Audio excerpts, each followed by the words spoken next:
여러분 AD 313년 로마 황제 콘스탄티누스는 기독교를 합법 종교로 인정하는 밀라노 칙령을 발표합니다. 우리 역사 시간에 배운 적 있죠. 이 칙령으로 인해서 수백 년 동안 자행되어 왔던 기독교 박해가 그 막을 내게 됩니다. 그러나 그 수백 년간의 기독교인들을 향했던 그 박해는요, 정말 눈뜨고는 볼 수 없을 만큼 참혹했습니다. 무자비했습니다.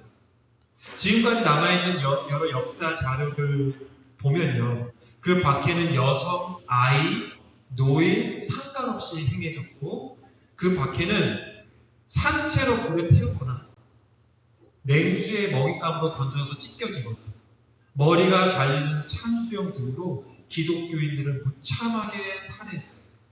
박해했습니다.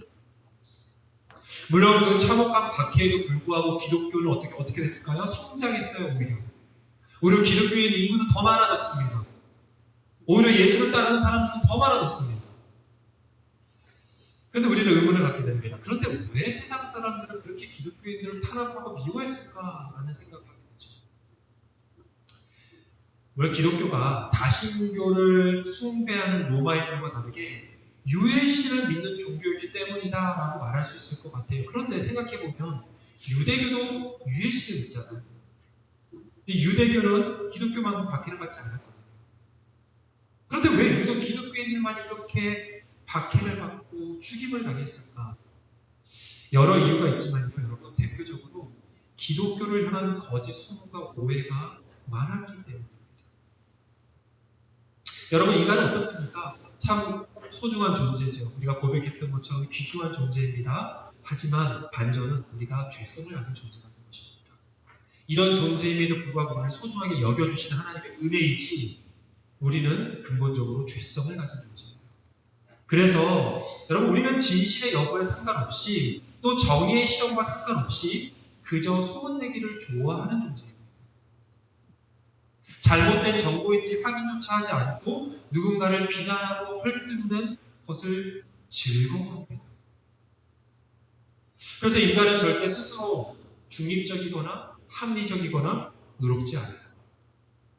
그뿐만 아니라 어떻습니까? 자신과 다른 것에 대해서 인간은 본능적으로 거부감과 혐오감을 가집니다. 그래서 피부색으로 우리는 혐오하기도 합니다. 국적으로 혐오합니다. 삶의 사회적 위치로 우리는 혐오하고 배척합니다. 그래서 어때요? 다른 것이 틀린 것이 되고 틀린 것이 나쁜 것이 되는 그런 일들이 우리의 주변에도 충분히 일어나는 일들이죠. 여러분, 기독교인들은 로마인들이 보기에, 세상 사람들이 보기에 이상한 종교였습니다. 생각해보세요. 사형수예요, 사형수.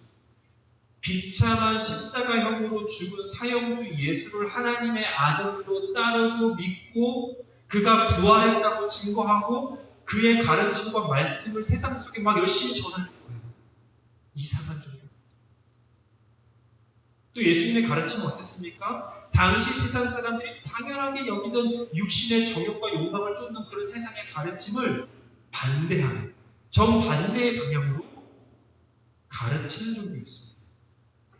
그래서 사람들은 어땠습니까? 기독교를 거부하고 혐오하고 배척했어요. 또한 그뿐만이 아닙니다. 가장 대표적인 오해는요, 바로 성만찬에 대한 오해였습니다. 이것을 떠벌떼면서 우리가 뭐라고 합니까? 예수의 살이다라고 하죠. 예수의 몸이다. 포도주를 나누며 예수의 피다라고 말합니다. 그러면서 이 성만찬을 가지고 사람들이 어떻게 오해했냐면요, 인육을 먹고 피를 마시는 어떤 종교, 식인종교다 라고 사람들이 오해를 했고, 그렇게 사람들이 소문을 퍼뜨렸습니다.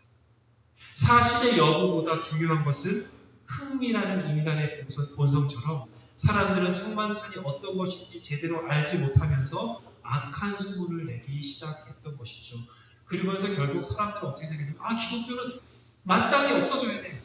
마땅히 배척하고 혐오해도 괜찮아 라고 생각하는 종교가 되어 버렸습니다. 그렇게 수백 년의 기독교 박해의 명분이 채워지게 되었지요. 그리고 수를 셀 수 없을 만큼 수많은 기독교인들이 죽어 나갔습니다. 여러분, 우리는요, 때로 오해할 수 있습니다. 여러분, 우리는 때로 실수할 수 있습니다. 잘못 알 수 있습니다. 그러나 그 오해와 거짓의 진실을 알지도 못하면서 소문을 내고 험담을 하고 비방을 하면서 누군가를 악마화하는 것은 여러분, 하나님께서 진노하시는 죄이고 명백한 불의입니다. 죽고 사는 것이 혀의 힘에 달려있다라고 잠언서는 말하고 있습니다. 우리가 말하는 우리 입으로 나오는 말이 얼마나 중요한가. 사람을 살릴 수도 있고 사람을 죽일 수도 있다라고 성경은 우리에게 가르치고 있습니다. 그래서 우리는 항상 깨어있어야 합니다. 항상 깨어있어야 합니다. 다시 돌아와서 이렇게 성만찬을 사람들이 오해할 수 있을 만큼 성만찬은 좀 다르고 신비하고 독특합니다. 그 의미를 잘 알지 못하면 정말 이상해 보일 수 있는 예식이에요. 오해할 수 있다는 말입니다. 그래서 성만찬의 의미를 우리가 반드시 알아야겠죠. 당연히 알아야겠죠. 우리가 기독교인이라고 말하고 교회를 다니고 그리고 예수를 믿는다고 말하지만 성만찬의 깊고도 정말 소중한 아름다운 의미를 모른 채 한다면 여러분, 우리도 성만찬을 오해하고 있는 겁니다. 당연히 성만찬이 주는 하나님께서 성만찬을 통해서 우리에게 주고자 하는 축복 또한 누릴 수 없게 되겠죠. 여러분, 오늘 우리에게 주신 하나님의 말씀, 우리가 함께 읽었던 말씀은 성만찬의 배경이 되는 말씀입니다. 예수님께서 십자가에 달려 돌아가시기 전에 이것을 행하여 나를 기억하라 라고 말씀하셨습니다. 이 말씀이 바로 성만찬의 시작이 되는 말씀입니다. 함께 오늘 본문의 22절에서 24절까지 말씀 다시 한번 읽어보도록 하겠습니다. 시작. 그들이 먹고 있을 때에 예수께서 빵을 들어서 축복하신 다음에 떼어서 그들에게 주시고 말씀하셨다. 받아라, 이것은 내 몸이다. 또 잔을 들어서 감사를 드리신 다음에 그들에게 주시니 그들은 모두 그 잔을 마셨다. 그리고 예수께서 말씀하셨다. 이것은 많은 사람을 위하여 흘리는 나의 피, 곧 언약의 피다. 네. 여러분, 예수님은 왜 이렇게 신비롭고 정말 이상해 보이는 이 말씀과 행동을 하셨을까요? 성만찬이 가지는 의미는 무엇일까요? 여러분, 오늘 우리가 함께 그 의미를 살펴보도록 하겠습니다. 그리고 설교 후에 실제로 함께 성찬 예식을 참여하면서 오늘 말씀을 통해 배운 의미를 함께 마음에 새기고 그 은혜와 축복을 함께 누리는 시간이 될 수 있기를 주님의 이름으로 축복합니다.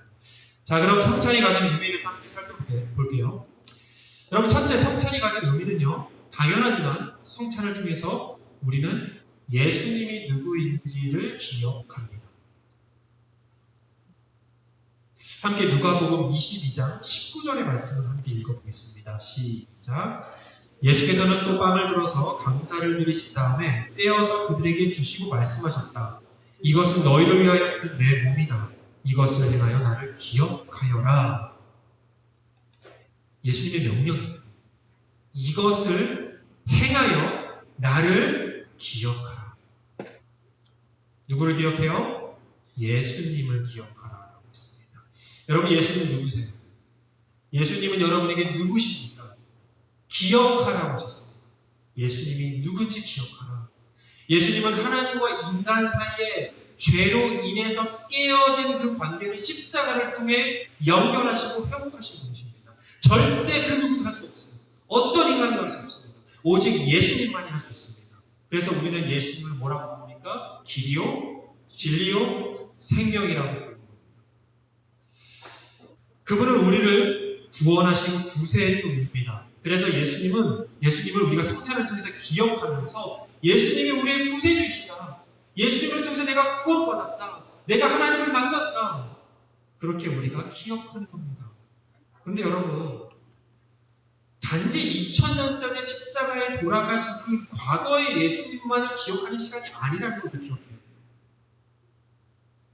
성찬을 통해서 우리는 지금 현재도 우리와 함께 하시고 살아서 역사하시는, 그래서 우리에게 은혜와 사랑을 부어주시는 그 예수님을 기억하라고. 뿐만 아니라 나아가 예수님 어떻게 하실 겁니까? 다시 오실 겁니다. 다시 오실 재림주 예수 그리스도를 간절히 기다리고 소망하는 은혜의 시간이 바로 성찬의 시간입니다. 여러분, 성찬은요, 우는 시간이 아닙니다.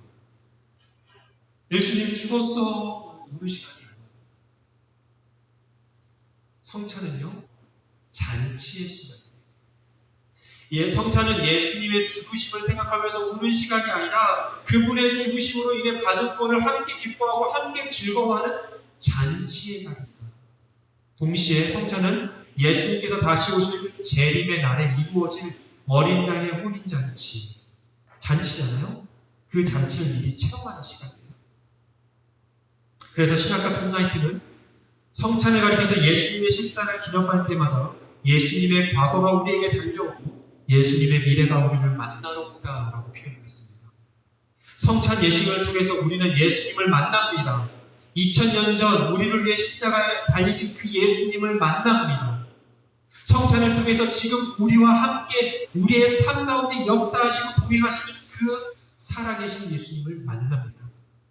마지막 날에 다시 오실 그 재림주 예수 그리스도를 만납니다. 그 초월적 신비를 경험하는 시간이 바로 성찬의 시간입니다. 그래서 성찬은요, 여러분, 예수님이 나에게 어떤 존재인지를 각인시키는 거예요. 새기는 겁니다. 어디에? 우리의 마음에, 몸에 새기는 겁니다. 그 떡과 피를 마시면서 예수님이 나에게 가장 중요하고 내 삶의 중심임을 확인하는 시간입니다. 나를 죽음의 구렁텅이에서 살려주신 분이 바로 예수님이시구나. 저 더러운 죄악의 사망의 음침한 골짜기에서 뒹굴고 있는 나를 택하여서 구원하신 구세주이시구나. 그래서 당연히 나의 인생, 나의 삶, 나의 모든 것 다 주님의 것이구나. 우리가 찬양에 고백했던 것처럼 뭐라고 했습니까? I'm yours라고 했잖아요. 나는 누구의 것이라고요? 예수님의 것이구나. 여러분, 그래서 그것을 고백하면서 나의 가정, 나의 직장, 나의 삶, 나의 인생, 그 중심에 예수님을 옮겨다 놓는 겁니다. 예수님 중심의 삶을 살지 않았어요. 나 중심의 삶을 살았습니다. 타인 중심의 삶을 살았습니다. 물질 중심의 삶을 살았습니다. 근데 이 성찬을 통해서 아닙니다. 예수 중심의 삶을 살겠습니다라고 내가 회복하고 돌아가는 시간. 여러분, 성찬의 빵과 포도주가 얼마나 대단해요. 뭐 대단합니까? 여러분, 나중에 돌리면서 알겠지만 그 빵이 아무 맛도 안 나는 과자예요. 조그만 뻥튀기 같은 거거든요. 아무 맛도 안 나요. 포도주는 과연 포도가 들었을까?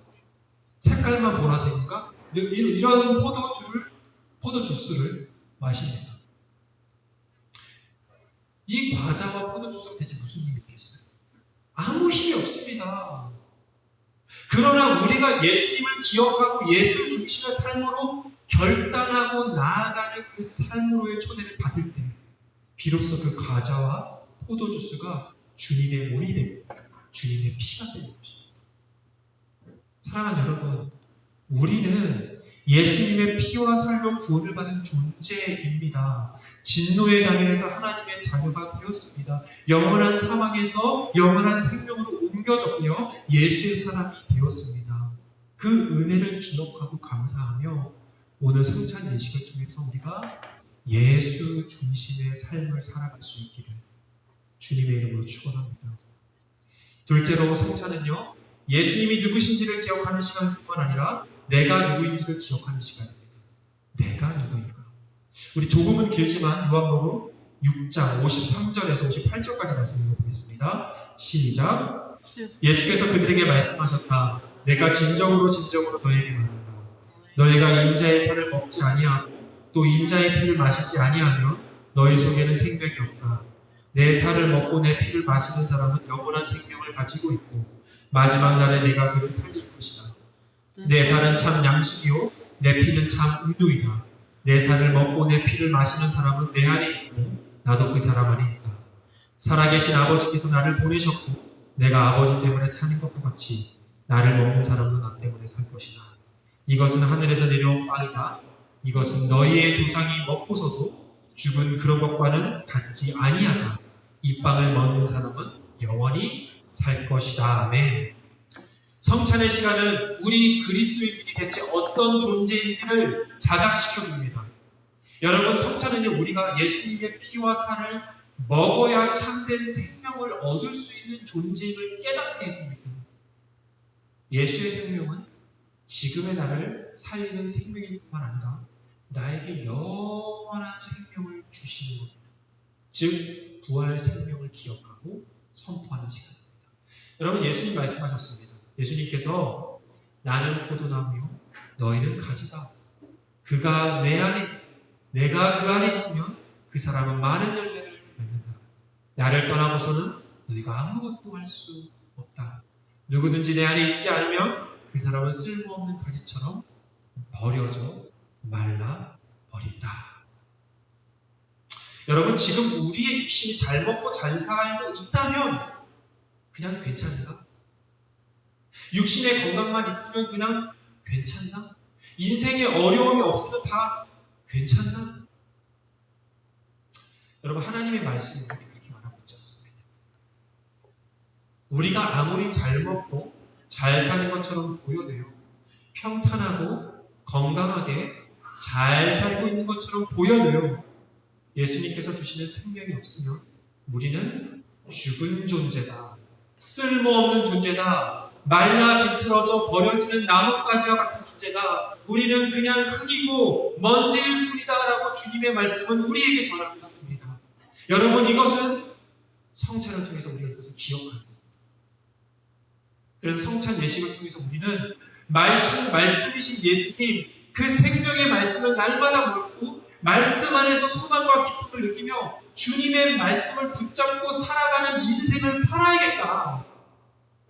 그것이 내가 정녕 살아있는 존재고 정녕 나를 살게 할 것이다 라고 다시금 깨닫는 말씀 가운데 나아가는 겁니다. 성찬을 하면서 말씀 가운데 나아가는 겁니다.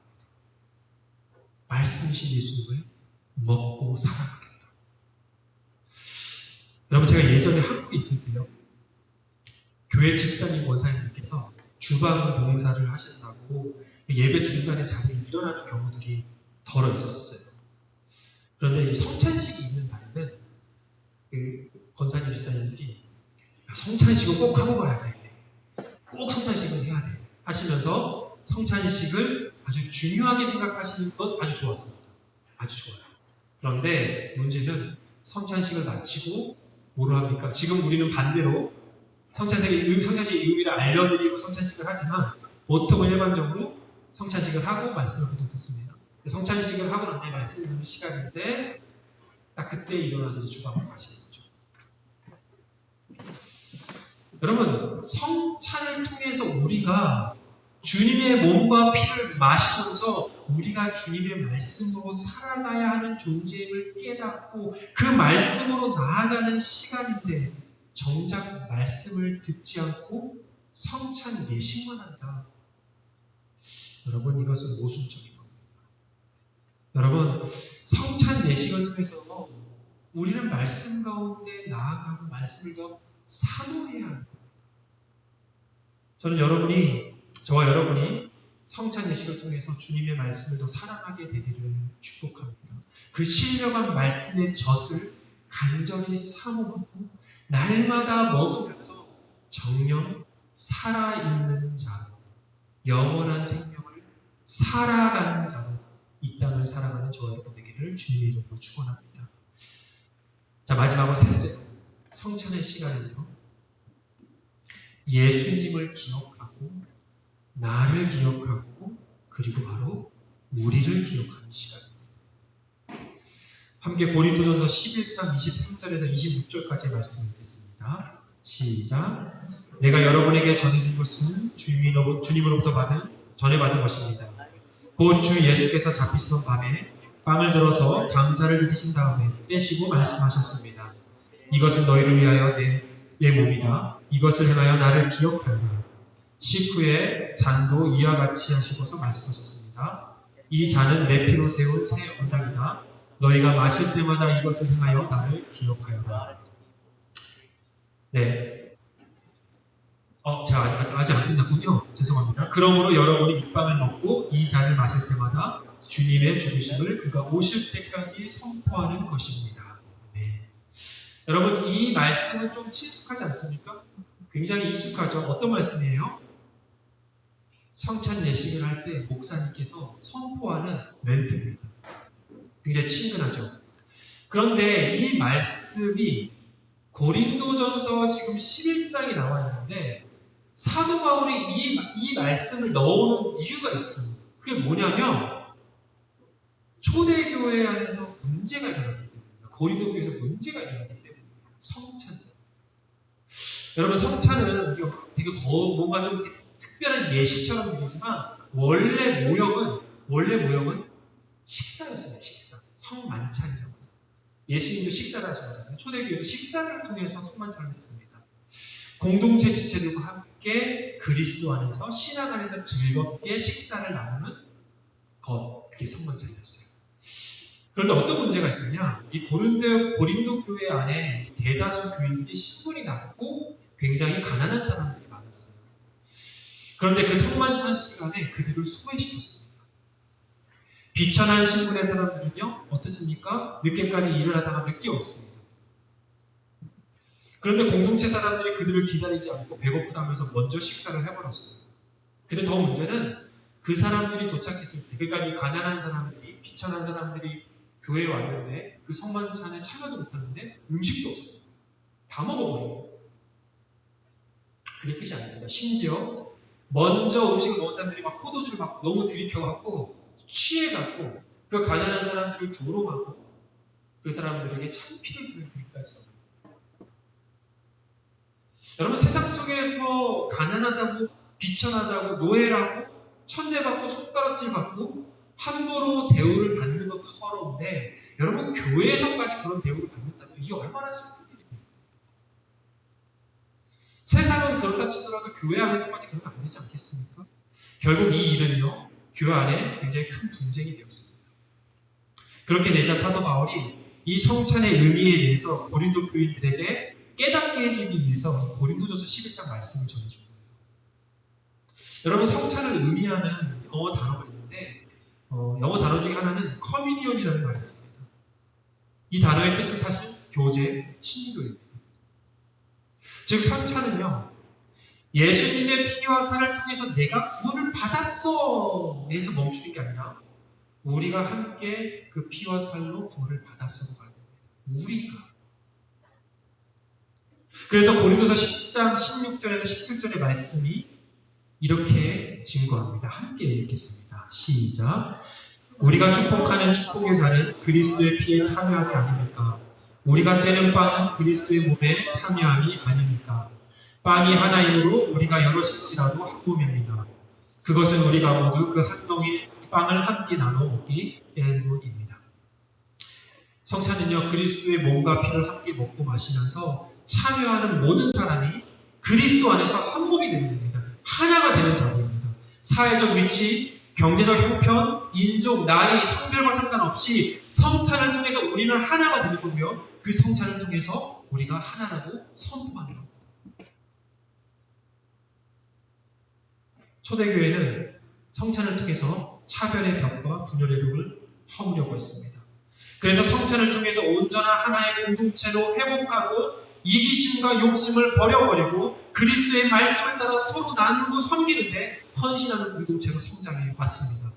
사랑하는 여러분, 성찬은요, 예수님의 피와 살을 떼어 우리가 먹으면서 무엇을 결단하는 시간이냐면요, 이제 우리도 예수님을 따라 우리의 살과 피를 떼어서 서로에게 나눠주는 그렇게 결단하는 시간입니다. 여기에 모인 우리가 예수님의 피와 살을 나눈 한 몸인 동시에 우리가 서로가 우리의 피와 살을 떼어 나누는 예수가 되자 라고 함께 결단하고 선언하는 시간입니다. 이 성찬의 시간을 통해서 서로 용서하고 사랑하고 또한 자신의 것을 떼어나누는 헌신과 봉사의 삶으로 모두가 나아가는 것. 그래서 결국 모두가 예수처럼 자신의 몸을 찢고 피를 나누며 가장 예수다운 나, 가장 예수다운 우리로 변화되는 놀랍고 신비로운 예식이 바로 성찬이라는 것입니다.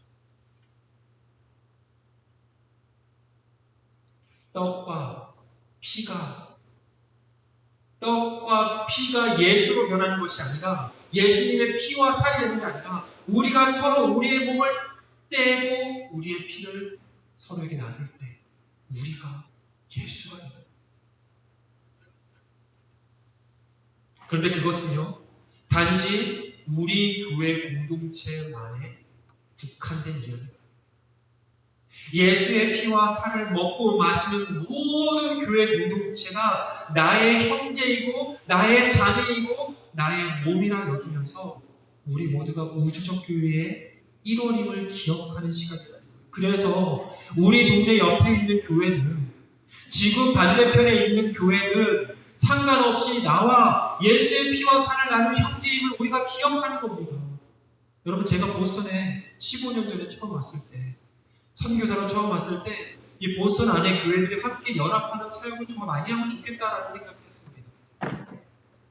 그런데 그 이야기를 보스턴에서 오랫동안 사역하신 목사님이 들으시고 하시는 말씀이 뭐냐면 그런 사역은 불가능합니다라고 저한테 바로 말씀하셨습니다. 왜냐하면 보스턴의 이 교회들은 오랫동안 서로 경쟁하고 시기하고 질투하고 서로 경계하고 비방하면서 혹여 우리 교회 성도가 다른 교회 가면 어떨까? 전전긍긍해 왔다는 거예요. 심지어 옆에 교회가 어려움에 처하면 야 우리 교회 부흥의 기회다! 라고 기뻐했다라는 것이 바로 이 보스턴의 교회였다는 것입니다. 여러분 이 얼마나 슬픈 이야기입니까? 그러나 여러분 저는 주님께서 우리를 한 몸으로 부르셨다고 했습니다. 우리뿐만 아니라 이 보스턴에 있는 모든 교회를 한 몸으로 부르셨다고 믿습니다. 성령님께서 이 땅에 역사하셔서 보스턴 안에 있는 모든 교회들이 함께 손을 잡고 예수의 복음을 위해 협력하고 열악하는 그 놀라운 성령의 역사가 일어날 것을 저는 믿고 또한 그렇게 기도합니다. 우리를 한 몸으로 부르신 예수님을 중심으로 보스턴에 있는 모든 교회가 함께 힘을 모아서 이 보스턴을 하나님의 나라로 영적 부흥의 중심지로 바꾸는 축복의 통로가 될 것을 저는 믿고 그렇게 기도합니다. 그래서 우리가 성찬을 하면서 이 꿈을 함께 꾸는 겁니다. 우리가 성찬 예식을 통해서 온 교회가 함께 이 하나님 나라의 꿈을 꾼다면 이 땅은요, 보스턴은요 정말 아름다운 하나님의 나라가 될 것입니다. 사랑하는 여러분, 성찬 예식에 참여하며 우리가 함께 예수님의 진리와 사랑이 내 자신 안에 내 안에 임하기를, 또한 우리 모두 안에 임하기를, 또한 보스턴 안에 있는 모든 교회 안에 임하기를 우리가 함께 기도하고요 또 소망하고 그렇게 우리가 축복하면 좋겠습니다. 우리 이 시간 함께 성찬 예식을 진행하도록 하겠습니다.